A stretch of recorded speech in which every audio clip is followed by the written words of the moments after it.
The three, what impressed you most? Well, everything. Anytime Steph Curry put on that Harlem Globetrotter type, Ruckus Park debut in the league, it's always a pleasure to watch. He's on a mission right now, Rachel. Amen. What did LeBron say last night about Steph shooting threes? He said he makes those 10 times out of 9. There you go. Welcome to The Jump. I am Rachel Nichols. Today I am joined indeed by NBA champ Kendrick Perkins and our insider Malika Andrews with the best bobblehead in the business behind her. Zach Lowe also going to join us later in the show. Coming up, Kyrie Irving. 4 straight games now he's missed due to personal reasons. The Nets say they don't have an exact date for his return. What is his standing in the organization right now? Stick around for that.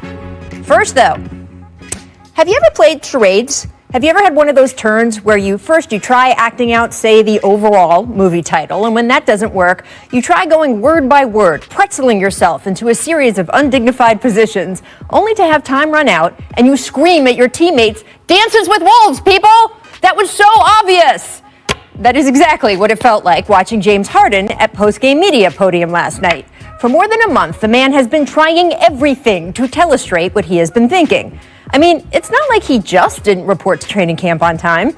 He didn't report to camp on time, as he instead went on a 3-state tour of various clubs and nighttime establishments, posting social media of himself along the way. When that didn't get him traded, he went to a friend's party, again, maskless, indoors, in direct violation of the NBA's protocol. At least the league noticed that and fined him. Still, all we heard from the Rockets and their management was that they wanted James to play games for them, the hope being that if he actually got on the court with new acquisitions like John Wall, Boogie Cousins, Christian Wood, maybe he'd change his mind on wanting out. Narrator, he did not change his mind. And again, he has been acting that out. The Rockets have lost 4 of their last 5, in large part because Harden has been a shadow of his usual point-scoring, foul-drawing, step-back self. He scored 20 points or fewer 4 games in a row, the first time that's happened since he was coming off the bench in OKC back in 2012. And last night, well, if last night wasn't rock bottom, I'd hate to see what is. By the end of the first quarter, the Lakers, already up 35-14, basically treating the game as an and-one showcase. Check out Montrezl Harrell and THT. Each just cleaning up each other's misses with some rim rattling. Yeah. See, that's nice. Then with the Lakers up 21, LeBron James turned the disrespect up to 11. He hit a pump fake 3 that he didn't even bother to watch fall. And why, may you ask, did LeBron turn to his bench in particular? Well, let him and Dennis Schroeder tell you what happened. Well, my teammate, hit me with a bet on the sideline, and I took the bet while I was still shooting the ball. I told him to bet a Benjamin on it, so he shot it, or took a dribble, shot it, and turned around and said, bet, then it went in, and it's just legendary. He said, bet you won't make it. And in order to make a bet official, you either got to have a handshake or you got to look a man in the eye. So he said, bet it. And I turned around, looked him in the eye, and I said, bet it. I can't even. I mean, that's incredible. And in years past, we would have seen at least an attempt at an incredible response from James Harden. Look, you can say what you want about the style James plays, his ability to be clutch in the playoffs, but you cannot deny that out of the 7.7 billion people on this green earth, he is one of the very, very best at playing the basketball. He is an Iron Man who rarely misses games. He is a walking playoff berth. And yet last night, with the defending champs literally making a mockery of Houston's home court, Harden barely lifted a finger. He loped lazy passes. He didn't move on defense. After the game, Coach Stephen Silas said, quote, "They're having fun at our expense. It doesn't feel good at all. We should take umbrage. It's like the Lakers were dancing on our home court." But it was what Harden said post-game that spoke the loudest. Clearly, finally tired of trying to act out his feelings, Harden just came out and said what we've all known he's been thinking for more than a month. We're just not good enough. We don't obviously chemistry, talent-wise, just everything. And it was clear, I love this city. I literally, have done everything that I can. This situation is crazy. It's something that I don't think can be fixed. So, Thanks. Okay, then. John Wall was up next, and while he didn't want to comment on what Harden said specifically, he did say that, quote, when you have certain guys in the mix that don't want to buy in all as one, it's hard to do anything special. Then when asked about his relationship with Harden, here's what he did say. I think it's been a little rocky. Can't lie about that. I mean, I don't think it's been the best it could be, to be honest. That's all I really can say.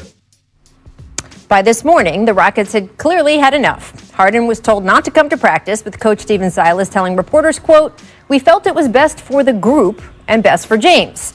While Boogie Cousins said the disrespect, quote, isn't something that all of a sudden started last night. Boogie added, it's completely unfair to the rest of the guys in the locker room. So, what happens next? ESPN is reporting the Rockets are in active, serious trade conversations with both Philadelphia and Brooklyn as we speak. So maybe we'll see a Harden deal as soon as today, or maybe it'll be a week or next month. Regardless, it is clear now how this story is going to end. Sounds like James Harden won't be in Houston much longer. So, Perk, where do you think the Rockets go from here? Well, Rachel, I think that James Harden will probably never wear a Houston Rockets jersey again, especially not this season or the next 2 seasons. He keeps saying that he wants to retire as a Rocket, and I get that because he's done a lot for this organization. He's done a lot for this city. But, a wise man told me when I was young, it's not what you do, it's how you do it. And what James Harden did yesterday by throwing his teammates under the bus, undervaluing them, treating them like they're not good enough. Well, actually saying it is a problem. And right now the Rockets are taking the right steps. I just read a report that said that Stephen Silas said that James will be home for the remainder of the period until they find a trade. And that's the right move. They have to trade James Harden, and they need to trade him fast.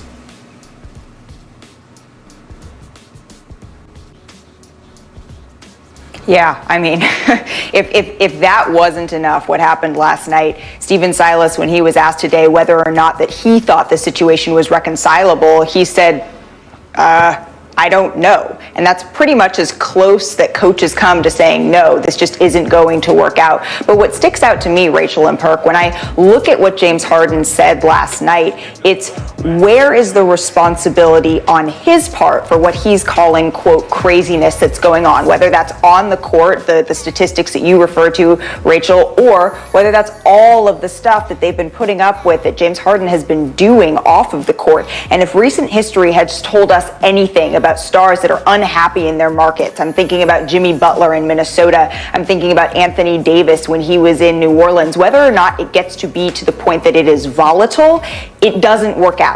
These stars move on. They move forward. Eventually, they get what they want. They tried. The Rockets tried. They asked James Harden to come back. They had a couple of games with him on the court, and it did not work out. The only way that I see this going from here on out, Perk said it, they're headed towards a divorce. Yeah, and it's not just the sort of situation right now that he said it's not working. Malika, how do you see James' self-awareness overall impacting the situation?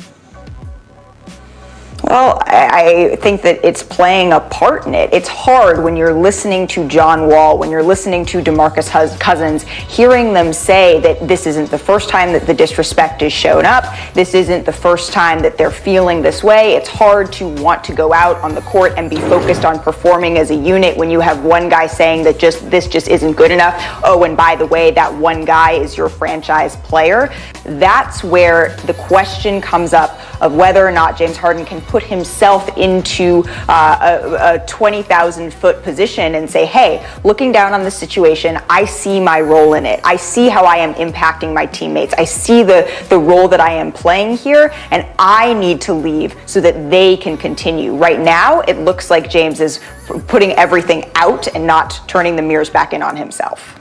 Perk, where would you rather him go? He's rumored to be going to either Brooklyn or Philadelphia. Where would you rather see him?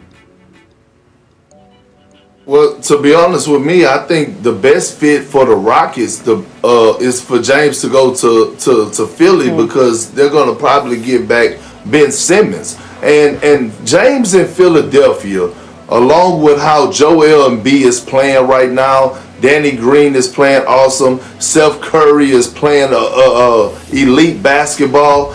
and coached under Doc Rivers, they will be really dangerous in the Eastern Conference, and it will make it that more competitive to the Milwaukee Bucks, to the Brooklyn Nets. The reason that if I'm James, I wouldn't want to go to the Brooklyn Nets, because I don't know what's going on with Kyrie. You go in there to think that you're going to play with Kevin Durant and Kyrie Irving, and then all of a sudden Kyrie Irving, you get in the first round of playoffs and no one hears from him. He's nowhere to be found. So if I'm James, I'm looking at structure, I'm looking at what's going on, and I'm evaluating both of these ball clubs. And right now, Philly looks like the best ball club for him to go to. Well, it's funny you should say that, Perk, because we are going to get back to the Rockets later in the show, but I do want to debut our latest Jump Show within a show. Oh, yes, it's Brooklyn 7-1-1. Yep, we're chronicling the story of the Nets season led by their superstars, Kevin Durant, number 7, Kyrie Irving, number 11. Let's start with KD, who dropped 34 points last night in the Nets win. That helped him pass 3 legends of the game, Elgin Baylor, Dwayne Wade, Adrian Dantley on the all-time scoring list. By the way, I just want to point out our control room is really hampered right now. They don't have the right video and graphics coming in, so please, everyone give them a shout out. They're doing a good job. I want to point out Kevin Durant also just shy of a triple-double. As for Kyrie Irving, he missed his 4th straight game due to personal reasons last night. And look, the league is reviewing the video you just saw, him at a family party, to see how recent it is and if it's a violation of COVID protocol. Meanwhile, Nets general manager releasing a statement on Kyrie that read, quote, "We are aware of a video on social media featuring Kyrie Irving at a family gathering. We are reviewing the circumstances, and we are seeing if they determine compliance with the health and safety protocols." Kyrie remains away from the team, and the date of his return yet to be finalized. In the meantime, we will continue to stay focused on organizational goals. And this is the key sentence. Kyrie will have the opportunity to address his absence when he is ready to do so. Translation, we're not going to say it. He's going to have to say it. Meanwhile, when the Nets were playing last night, this photo of Kyrie on a Zoom call for a candidate for the Manhattan District Attorney surfaced. So this call was last night. Malika, you've been covering the Nets. What standing is Kyrie in with the organization right now? The honest answer, Rachel, is I'm not totally sure. And I say that because I read the statement from Sean Marks too, and that line stood out to me that they are not going to be coming in and speaking on behalf of Kyrie Irving. They are very much leaving this for him to speak on for himself. He needs to answer to where, why, when, how we got to this place. That's not something that the Nets are going to be coming in and saying. And the sentiment that I've heard both on and off the record over and over from players, from coaches, from folks in the front office with the Brooklyn Nets is we just need to focus on what's going on in this building. We need to focus on what's going on in Barclays Center. And guess what? Kyrie Irving right now is not in Barclays Center. But I'm sure Perk can speak a little bit better to this than I can. If I am a teammate of Kyrie Irving's and I am doing my job, showing up to work every day, at the very least, when Kyrie Irving does come back, there is some sort of explanation that not only should he be giving to reporters so that fans can understand what led to this, but more importantly to his teammates. And the only way, in my mind, for him to continue to have this work, because remember, earlier in the season, when Kyrie Irving was not speaking to reporters, the team said, we're fine with it because he is wonderful to us in practice. He is a leader. He is great on the court. He is showing up for games. He is carrying us. This is why we brought him here, to play amazing basketball. And so he needs to mend whatever is going on in the locker room, making sure that he is being consistent with that communication that Steve Nash and the players have continued to say they want to keep private. That is where he needs to start when he does return, which we know, as Adrian Wojnarowski and I reported, is not expected to be this week. And here it is, you right on the money. And they got that old saying, yes, I got my old soul cap on today. You made your bed, now you got to lay in it. I love what Sean Marks and the organization of the Nets are doing and saying, no, Kyrie, you have to man up and you have to answer to this. Not only to the media and the outside world, but to your teammates, as just like Malika just said. Because here it is, for the simple fact that You leave. You don't give anybody a warning. You just don't show up to the game. You're not communicating with no one in the front office, no one on the coaching staff, none of your teammates. If I'm a teammate, I feel disrespected. But are we surprised? No, I'm not one bit, because I've been said this about Kyrie. And you know what's the bad part about it? Is that it's so many people in the world today, right? Just think, even in our network, co-workers, great people that lost their jobs because of the pandemic, that are trying to find work. Yep. Hard-working, everyday people that don't have jobs. Here you are getting paid $35 million to show up to work and play the game of basketball, and you can't do that. Another thing, you are the vice president of the Players Association. So look, that makes the Players Association look bad. You know why? Because you're doing things on your own again, without communicating with others, without telling people that you're supposed to be leading, and just going off and doing your own thing, and it's not a good look. And to be honest with y'all, if I'm the Brooklyn Nets, I'm looking to trade Kyrie Irving right now, because I just never know with this guy. You never know what you're going to get from him. And if you're a contender, a title contender, a team that's trying to win a championship, you definitely don't want someone that's not all in, or may just, disappear in the course of the playoffs and no one can find them. That's just unacceptable. Well, Perk, I can certainly speculate that has crossed the mind of the Nets brass, but as you know, look, Kyrie came with Kevin Durant as a package deal. So if the Nets ever did want to trade Kyrie Irving, they would have to get Kevin Durant's blessing. And at least so far with Kevin's public comments, it certainly doesn't seem that he feels it has reached that threshold. He has been supportive of Kyrie, although he has also made the point Kyrie is going to have to explain all this to you for himself. All right, guys, stick with us. Coming up, LeBron James. We talked about that disrespectful 3 last night. Hopefully we can actually show it to you this time. Professor Bodmer has been in his Butler. Not James. Don't call him James. His name is not James. It's Jimmy. Make balance. Nuggets Nets. Check out the Euro by Karis LeVert. Jokic full-on jumped on that. Malika, how important is Karis to the Nets right now? Oh, he's super important, especially with Spencer Dinwiddie and Kyrie Irving out. Remember, Spencer was supposed to be the insurance in some ways to Kyrie, so the dominoes keep on falling here. They need that. Can we shout out those throwback unis, though, on the court? Looks so much better, right? Looks good. Yeah. Just saying. Looks good. He didn't have to do Jokic like that. He know Jokic run like and move like he have 2 left feet. He didn't have to do big Jokic like that. But it's fun. And they won the game. Miss boxing out. Lakers Rockets. Oh, we could do all of make miss on this game. Horton Tucker missing the layup. And as we showed you earlier, Trez just cleaning it up. Perk, did you ever throw down a putback reverse? Never threw down a putback reverse, Rachel, but I've had my share of reverse dunks. I don't know if I got that high and snatched the screws out the rim like that, but that was impressive about Montrez. Oh my! Woo. Yeah, he's been a good pickup for them. And then, of course, Taylor went right back and did it for Trez. So, that's teammate. That's love. That's teammate love right there. All right, he's been playing well. Cheers. He's been playing well for them. Long live Cheers and Cheers. All right, lots of missed dunks in the association last night. John Wall, Draymond, didn't go so well. KCP, we'll get to that in a sec. Perk, what's going on here? Perk, when you're going up for a dunk, is there a don't miss? Does it just become, get a little butterfingery here?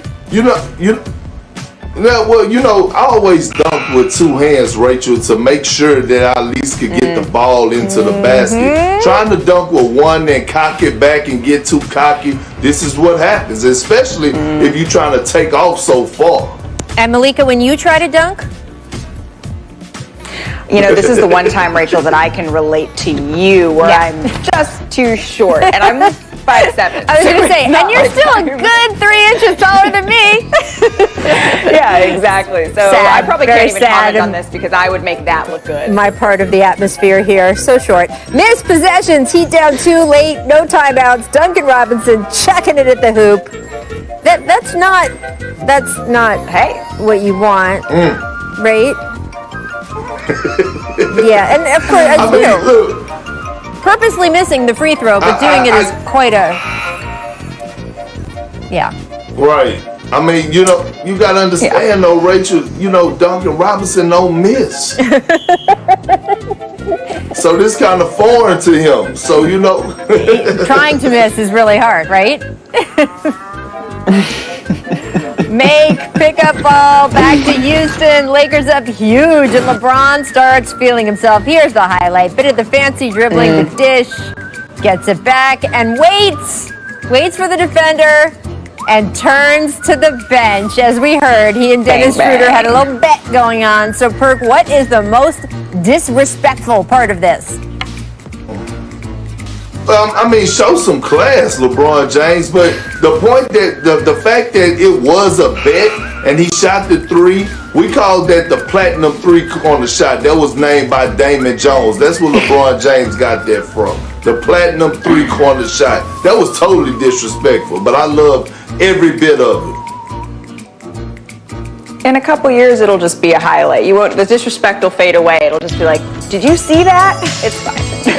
Time to run it back to LeBron's most disrespectful plays. First up, honorable mention, LeBron threw the legs dunk in high school. In 2003. Wow. Woo!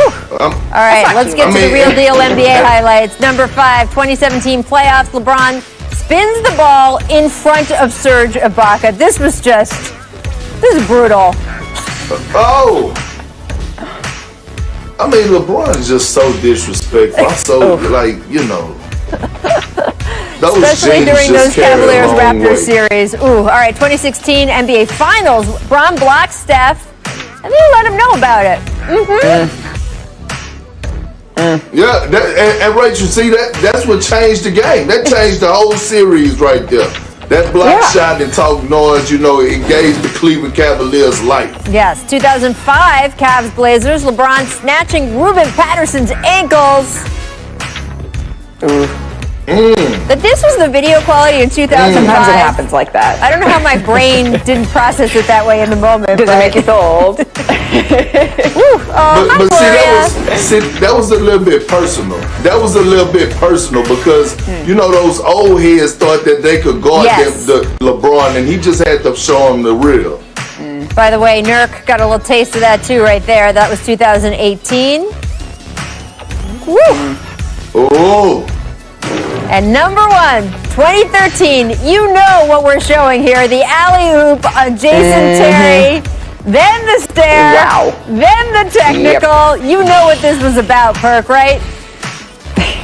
This was unfinished business. Yeah, it is unfinished business, and they set him up good for that, and that's just wrong. That's just wrong. But you know what? I'm not even going to give LeBron props for that. You don't get props for dunking on the PG, okay? Just saying. Jason Terry did a lot of talking during that Mavericks title. He did. LeBron knew what to say back. He did. He got him back. Excellent. It's been so much fun. Malika, thank you so much for joining us today. We will see you again soon. Zach Lowe coming up next. Also coming up, Joel Embiid putting the Sixers on his back last night, dropping 45 in restrictions on what players can do at home, who they can see, what they can leave their house for. NBA vet George Hill, not thrilled about these new guidelines. Take a listen. I'm a grown man, so I'm going to do what I want to do. If I want to go see my family, I'm going to go see my family. They can't tell me I have to stay in a room 24/7. If it's that serious, then maybe we shouldn't be playing. But, you know, it's life. No one's going to be able to just cancel their whole life for this game, and that's how I think about it. Zach, I want to make the point that the NBA has not had to postpone these games because there has been a huge rash of players actually testing positive for coronavirus. A lot of the postponements have happened because contact tracing, right? One guy gets it and they determine that there have been enough teammates in close enough contact, they have to sit them for a week so there isn't some huge rash of COVID spreading around the league. Well, what they have tried to do with these rules is eliminate close contact points, right? So that there won't be contact tracing absences on teams if one guy tests positive. But you heard George Hill. Does he have a point as a counter to all of that in terms of just his personal liberty experience, seeing his family? He has a point on two levels. Number one, this is going to be mentally straining. I mean, I guess it's a first world problem. These are 5-star hotels and all this, but to be cooped up and isolated, it's a version of the very real mental strain and anxiety that players felt in the bubble. That's a real thing. And his point of maybe we shouldn't be playing, I think that's actually a reasonable question. Clearly, everybody, including the Players Union, who, by the way, has signed on to all of this from the beginning, has made a decision that we're going to play. Now, players can opt out of the season. He would have to sacrifice a huge amount of money to do that, but it's on the table. But I don't think it's unreasonable for him to ask, hey, wait a second, is this really safe? What are we going to learn about how this virus may or may not spread during basketball games? We think we know some stuff. How much stuff do we really know? So I think he's raising some real concerns. The whole I can do what I want thing, well, you actually can't because the union and the league bargained all these rules. And if you do some of that stuff, you can get fined and punished for it. That's sort of unrealistic on his part. But I don't think the general question he's raising is crazy or ridiculous. Well, I do, Zach, and look, I love George Hill. He's a great friend of mine, great individual, right? And I get it. He is a grown man, but we're talking about trying to keep people safe in the workplace so we won't have to postpone games. And the league is trying to tighten it up so they don't have to go and use a bubble. And here's the thing. It's not just about the players. It's not just about the coaches. But people have to realize you have the medical staff. You have the training staff. You have all these people that work behind the scenes and work for these organizations that depend on work, that depend on their salary to feed their families. So although I get what George Hill is saying about him being a grown man and him wanting to do what he want to do, it's not about you, G. Hill. It's about the others that haven't got paid millions of dollars that actually need this money. So when you think about or when you say things like this, don't just think about the players and yourself. Think about the guys that are washing your jerseys. Think about the people that are putting the shoes in your lockers and making sure you have everything that you need. The training staff that are taping your ankles. Those are the people that matters too. So when you talk about situations like this, it don't just affect the players and coaches. It affects everyone. And I would say, Perk, that's such a great point. It's also a great point about George Hill. I think he has so much respect from everyone around the league. This doesn't change that. But I would say to all players, anyone associated with teams right now, at this point, we all know the issues, right? We all know the risk and reward. We know how much money would be lost if the NBA shut down for a significant amount of time. We know that the people involved in running the NBA have decided they would like that business and that money to continue. And if you are someone who is just out there speculating, I don't know, maybe we shouldn't be playing, you've got all the information. And you can decide personally, as Zach pointed out, that you don't want to be playing and forfeit your salary. You could be a voice in the union to say we should all shut down and I'm willing to lose all this money for everyone. But to just sort of throwing it out there at this point, I think we have all of the parameters down. And the union has made a decision to go forward. And frankly, George has made a decision to go forward. So the speculation sometimes doesn't make a lot of sense to me. I do want to get back to the action. Joel Embiid had a monster 45-point, 16-rebound game last night in an overtime win over the Heat. Both teams extremely depleted rosters, but sometimes that's fun, right? It turns into a game like this. What is the biggest takeaway from Embiid's performance last night, Perk? Everything. He is playing like an MVP, and not just last night, Rachel, but when you look over the course of the season, he's been playing some of the best basketball of his career on the offensive end and the defensive end. And I said this before the season started when they hired Doc Rivers that Joel Embiid will flourish well under Doc Jordan did when he was with the Clippers. And when you watch the game last night, the biggest takeaway that I got from that is that Doc Rivers didn't say, Joel, go on the block and post up. Doc Rivers let him be himself. It was times where he was running the point. I saw a lot of 1-2 dribble pull-ups. I saw a lot of, facing up, taking guys off the dribble, pulling up on the baseline, like Euro stepping, getting to the hole. So he's letting him be himself. He's not saying, go to the block and I'm going to demand you to post up. No, long as you can go out there and get me 45 and 16 and we win the game, do it however you need to do it. And that's the thing that I took away from the game last night.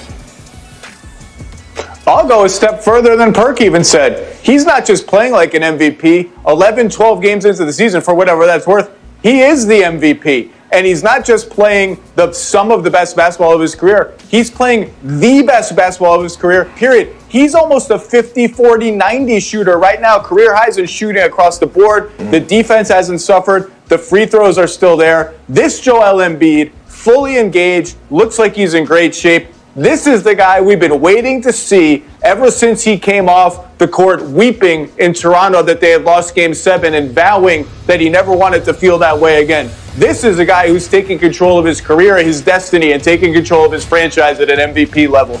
Yeah, and we heard the changes he said he made in the offseason, diet, nutritionist, chef, all of that stuff. And frankly, we've heard a little bit from Joel previously, right? Zach, you and I both sat with him after that Toronto series going into the next season where he vowed to be different, and it didn't quite pan out. So to see him execute the way he has wanted to in a way he hasn't before, it's been really fun. Joel Embiid is so good for the NBA. He's so good for basketball. The way he plays, the emotion, the joy he plays with, getting to watch him excel is good for the league. It creates so much fun competition in the East. And who knows? Maybe a James Harden trade is in Joel Embiid's future, and he'll have a new running mate that is still on the blocks. Right. As we continue with this show, we're going to keep talking about what's going on in Houston because the news keeps coming. And look, the beef with the Rockets that James has, it does seem to be impacting his play. So we're going to look more closely